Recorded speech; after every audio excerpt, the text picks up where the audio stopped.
Villavele, Xicabe, Elisa Chavarrea, en nombre del Gobierno del Estado de Yucatán, la Secretaría de la Cultura y las Artes, le damos la más cordial bienvenida a estas actividades que hemos preparado para ustedes de cultura en línea y los invitamos a seguir disfrutando en casa, en familia.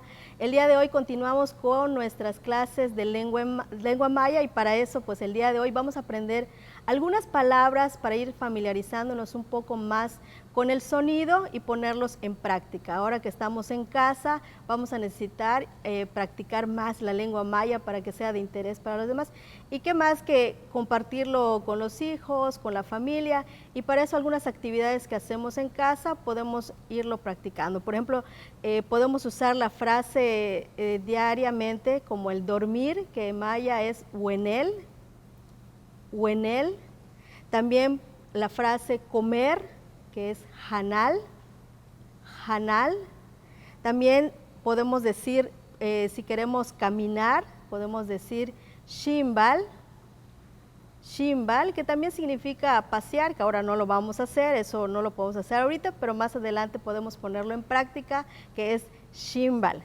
También en casa todos debemos de colaborar trabajando y para eso usamos la frase meyá, meyá.